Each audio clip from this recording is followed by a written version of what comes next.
já imaginou viver sem energia elétrica?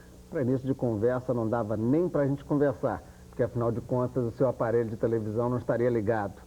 Agora é porque existe atrás da energia elétrica toda uma discussão até relativa à maneira de produzir essa energia elétrica.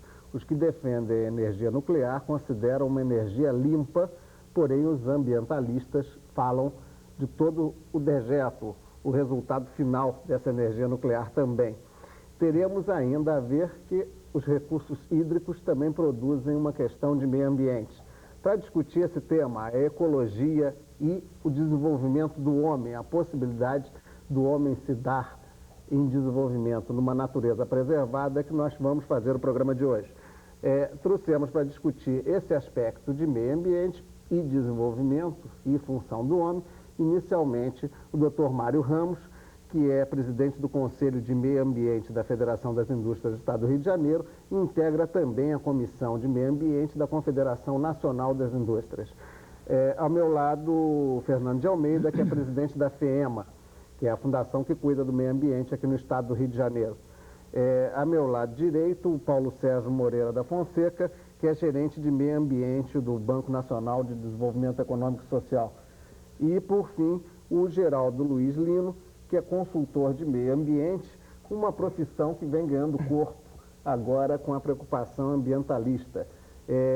Eu perguntaria direto ao Geraldo exatamente essa nova função, essa nova profissão que agora começa a ganhar corpo, em que nível isso pode contribuir exatamente para esse aspecto da abertura que eu coloquei, para compatibilizar a necessidade de desenvolvimento do homem com a manutenção e a preservação do meio ambiente.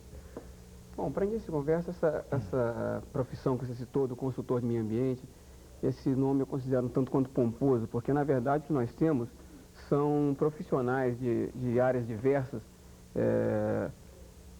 existem profissionais que vão da arquitetura até a zoologia, envolvidos nessa questão ambiental, que estão atendendo a uma demanda que a sociedade está colocando, por conta dessa preocupação com a qualidade do meio ambiente, esses profissionais foram forçados a se reciclar para atender essa demanda, ou seja, para atender a necessidade desse tipo de estudos.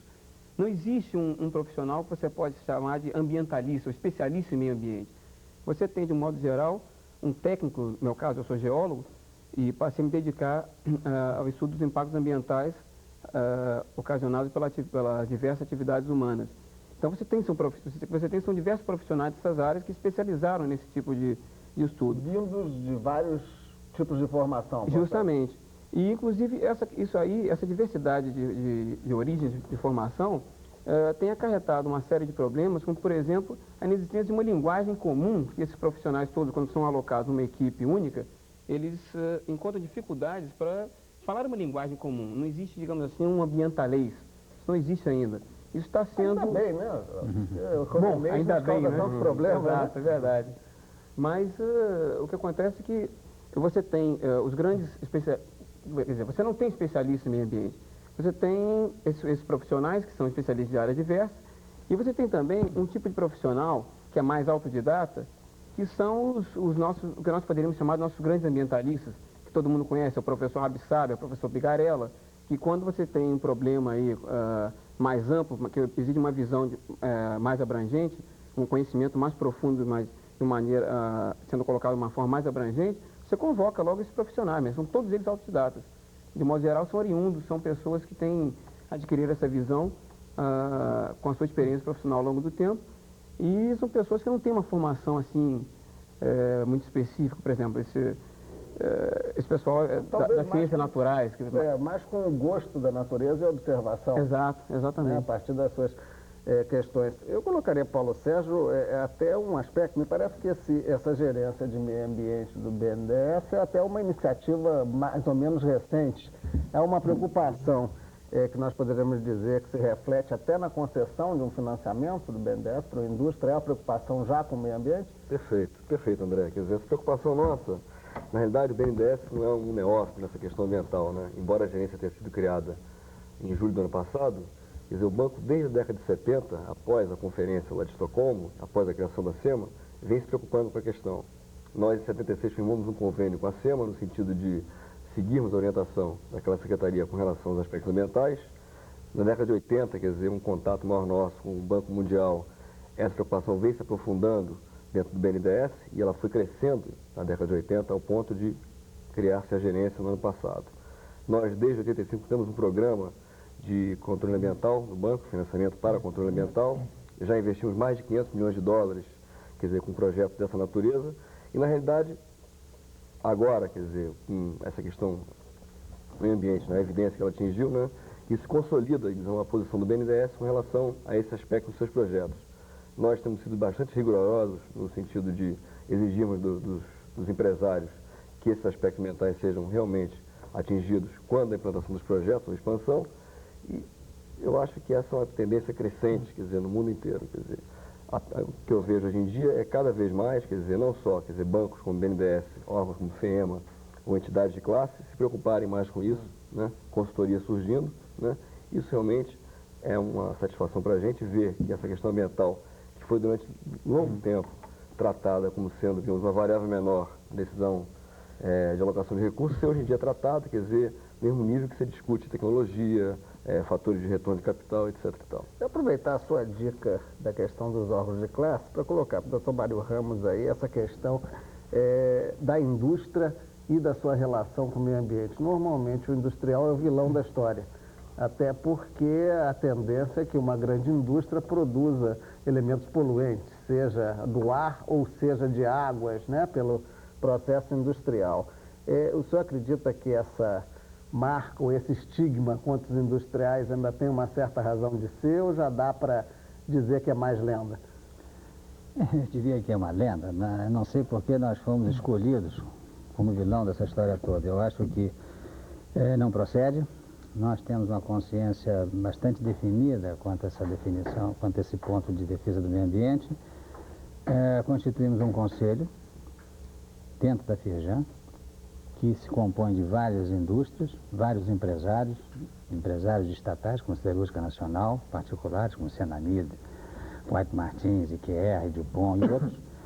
E estamos conscientes da necessidade de proteger o meio ambiente. Polui-se menos que uma favela. Agora, o industrial é sempre colocado como vilão, como tubarão, e mais visado. Mas há uma consciência, eu posso lhe adiantar isso, e o público deve saber dessa história, que nós estamos atacando os pontos, somos multados, somos vistoriados, a FEMA está aqui, e integramos bem o industrial que não está bem assessorado para que as coisas se resolvam de uma melhor, sem paternalismo, né? Melhor maneira para o meio ambiente. Certo. Já que nós colocamos aqui uma área, né, de interesses de parte, tem uma área fiscalizadora, né, agora que faltou, que é exatamente uns pontos de confronto que costumam dar. Recentemente tivemos aqui no Rio, no episódio da greve da Siderúrgica Nacional, a visão de que o Rio Paraíba do Sul estava muito menos poluído. Quer dizer, o que prova que a siderúrgica funcionando com todo o controle da FEMA, a poluição. Quer dizer, qual é a saída, Fernando? Bom, inicialmente, meu boa tarde aos telespectadores, ao Geraldo, Paulo, Mário, André, todo o pessoal aí. Eu agradecer a oportunidade de estar aqui no programa. Eu acho que a saída a humanidade está encontrando, né? Quer dizer, a saída é a discussão, é o conhecimento melhor do problema, né? E é cada um assumir a sua responsabilidade, né? Quer dizer, a FEMA vem realizando o seu trabalho, nós estamos num processo evolutivo. Eu gostaria de, antes de entrar na questão da CSN, que é um ponto muito importante, falar de um outro dado que no passado, digamos até 86, 87, era um caso típico como a CSN, e hoje ele foi resolvido através de uma integração. Órgãos de consultoria, BNDES, empresa e a própria FEMA, o próprio governo do Estado, que é uma indústria em Itaguaí chamada Engar. Com certeza o Paulo conhece bem. Nós estamos em vias de resolver um dos problemas críticos de meio ambiente no Estado, a partir do que eu vejo hoje, que é não apenas a conscientização, mas muito mais do que a conscientização, a tradução na prática dessa conscientização, quer dizer, em atos reais, quer dizer, em atos que modifiquem práticas antigas, atos que modifiquem posturas completamente conservadoras ou mesmo retrógradas, né? Então, esse é um caso importante da Engai, de uma recuperação. A empresa investiu com o financiamento do banco em torno de 7 milhões de dólares e em breve poderemos inaugurar uma série de melhorias que redundam na melhoria de toda da Baía da Ilha Grande, da Baía de Sepetiba. Entretanto, nós ainda temos algumas empresas ou algumas situações que são situações bastante delicadas. E da Companhia Siderúrgica Nacional é um caso, né?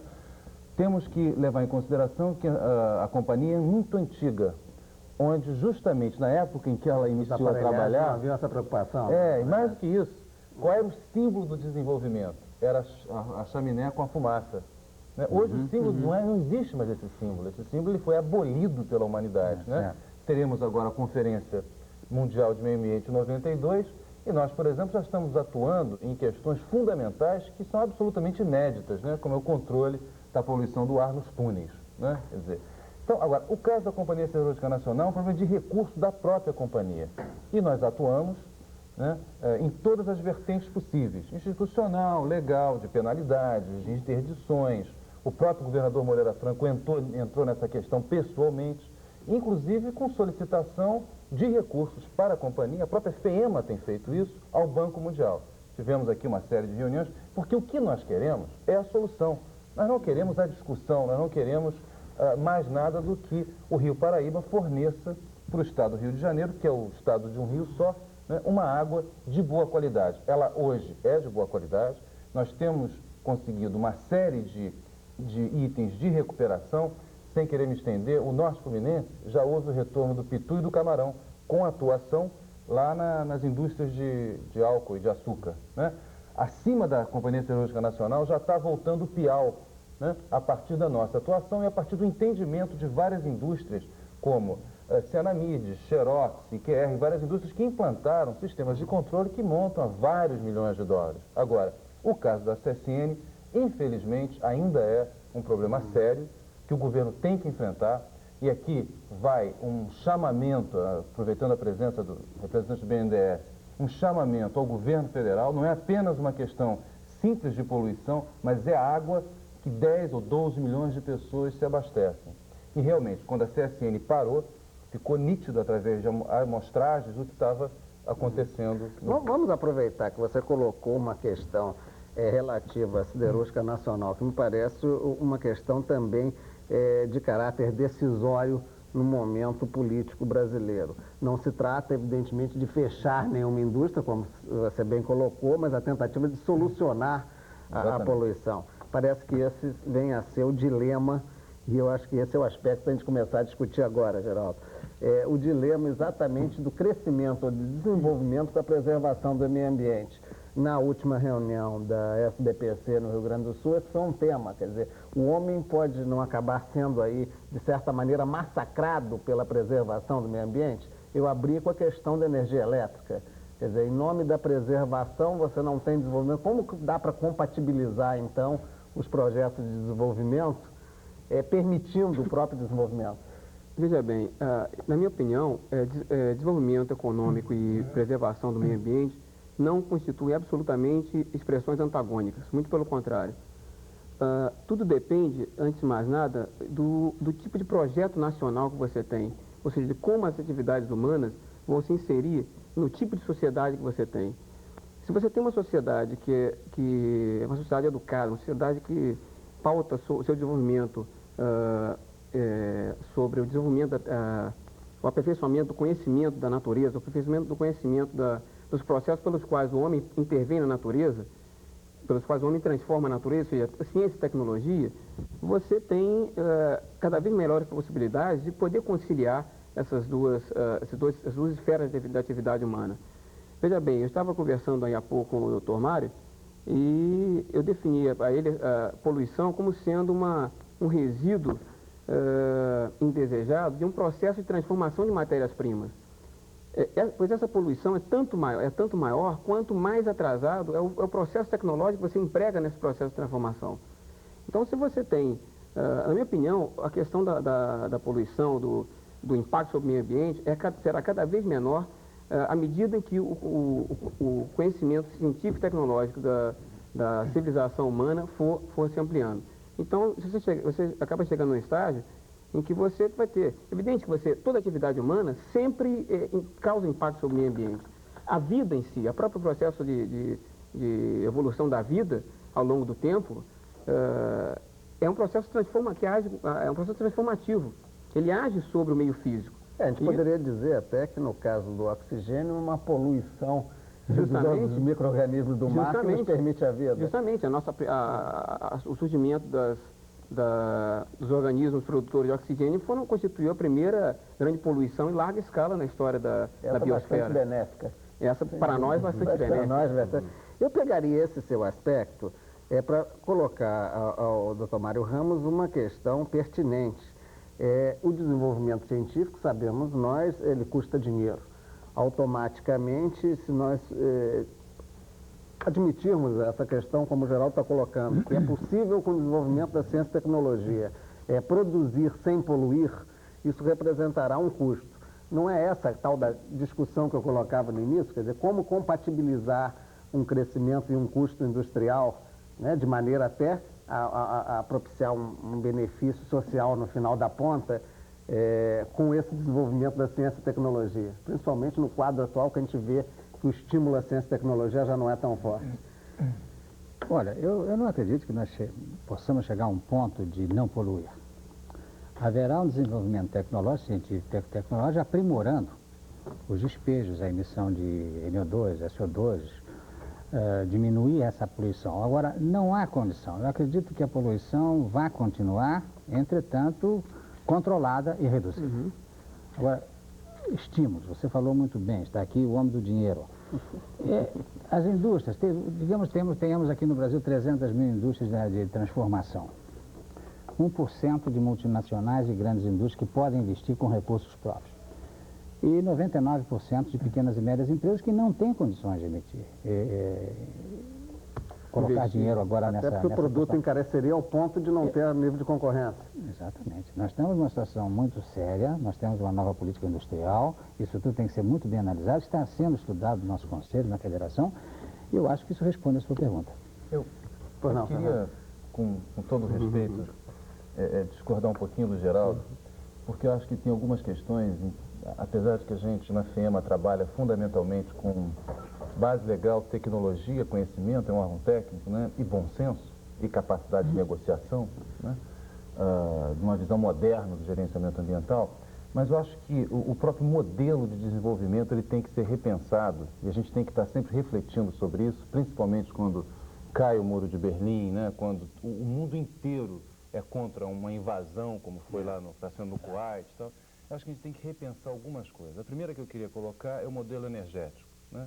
Há uma tendência hoje mundial, algumas grandes empresas de petróleo já estão partindo para a energia solar e não para a energia nuclear, que é perigosa, que tem rejeitos, quer dizer, e que tem questões que não são passíveis de solução pela ciência e tecnologia. Vai existir o rejeito mesmo e rejeitos que ficam aí para mais de 1000 anos. Então esse é um ponto que eu acho que o modelo tem que ser bem pensado e continuamente pensado para que não gere poluição, né? Porque é um problema que acaba gerando um custo muito grande para a disposição, muitas vezes inadequado.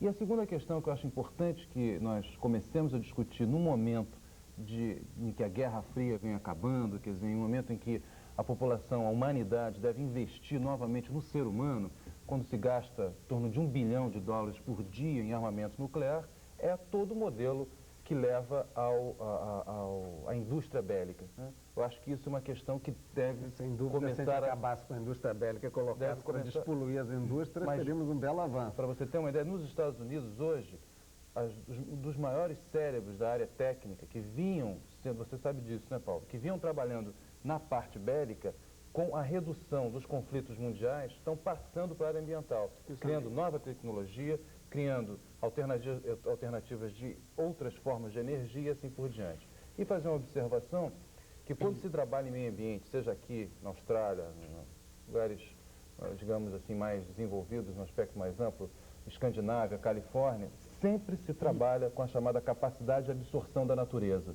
Então trata-se o efluente líquido, que tem a poluição hídrica ou emissão para a atmosfera até um determinado ponto, e a partir desse ponto, a própria natureza tem essa capacidade de absorver. Acontece aqui em Ipanema com o emissário da Barra, acontece com todos os emissários em várias partes do mundo, e é o que nós achamos dentro dessa ideia de negociação, de crescimento, para que também a gente não tenha apenas uma visão que eu considero conservadora, se ela for muito ambientalista, ela impede o desenvolvimento realmente, que é o caso, na nossa opinião, do polo petroquímico, que é perfeitamente admissível você instalar um polo com o estado da arte da tecnologia, com os controles definidos e conseguir que você tenha o desenvolvimento e com um baixo custo ambiental, o chamado desenvolvimento da capacidade de absorção que a natureza permite. O chamado desenvolvimento autossustentado, que é o que todo mundo hoje, o mundo inteiro, define, né? Então, a questão da estratégia, do modelo de desenvolvimento, eu acho que a gente poderia... Nesse aspecto, eu passaria para o Paulo Sérgio essa questão mesmo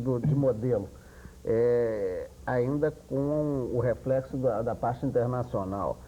Uma crítica que se faz muito, e creio até que justamente aos países desenvolvidos, é que eles cansaram de poluir o mundo, destruíram as suas florestas e agora estão preocupados com a questão, principalmente em outros países que não alcançaram desenvolvimento, sem esse entrosamento de uma política de recursos, né? Como é que fica essa situação do ponto de vista até de recursos de Banco Mundial, dessa possibilidade? Você acha que o Brasil tem recursos para promover um tipo de desenvolvimento compatível com a preservação do meio ambiente?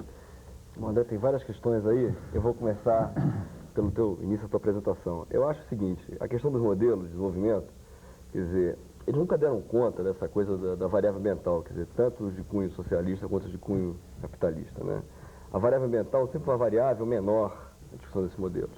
Dada, em função disso, chegaram, digamos, uma berlinda com relação ao real factual, entende? Os modelos não dão conta do que está acontecendo hoje em dia.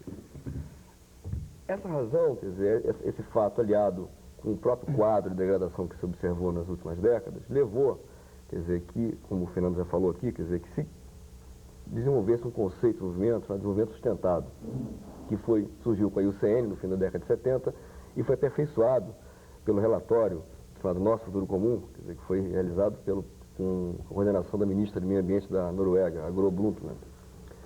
E essa questão é tão importante, quer dizer, o que é desenvolvimento sustentado? É o fato de você usar o recurso natural, mas permitir que a geração subsequente à sua também tenha um ambiente que seja factível de ser utilizado, não encontre uma situação completamente depletada, né?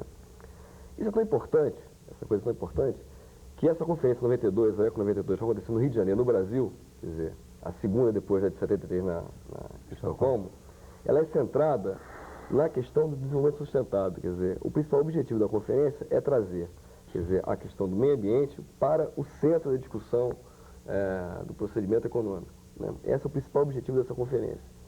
E vale a pena falar um pouquinho mais sobre isso, vai ser a maior conferência que já teve no Brasil, vão ter mais de 20 mil participantes, mais de 100 chefes de Estado, e isso vai colocar o Brasil no foco das atenções mundiais. Agora, a questão de se lá fora poluiu, degradou-se e aqui no Brasil não tanto, e agora há um desejo, vamos dizer, do primeiro mundo, no sentido de refrear o crescimento do terceiro mundo, em função de pressões de cunho ambientalista, quer dizer, sinceramente, eu acho isso um falso problema. Quer dizer, eu acho que, independente do que foi feito no passado, a responsabilidade hoje em dia com relação à questão ambiental é uma responsabilidade de cunho planetário. Quer dizer, nós temos nosso papel a cumprir, eles têm um papel a cumprir. Se eles poluíram mais ou menos, então nós estamos poluindo mais ou menos, não interessa. Interessa que todo mundo hoje em dia, quer dizer, qualquer país tem a sua responsabilidade e seu campo de atuação, né? Ou seja, com relação por exemplo, ao efeito estufa, né? O primeiro mundo é o grande contribuidor em função da poluição por hidrocarbonetos, basicamente veículos, automotores, né? Então, eles que cuidam dessa questão, entende? Com relação, digamos, à mata amazônica, a floresta amazônica, quer dizer, a questão fundamental não é a contribuição das queimadas ao efeito estufa, isso é uma coisa secundária. A questão fundamental ali é você preservar a biodiversidade, né? No meu entender, por exemplo, a questão amazônica, embora seja o foco das preocupações mundiais, ela é uma questão subsequente a questões outras de biodiversidade, como, por exemplo, preservar a Mata Atlântica, que resta muito pouco hoje em dia, né?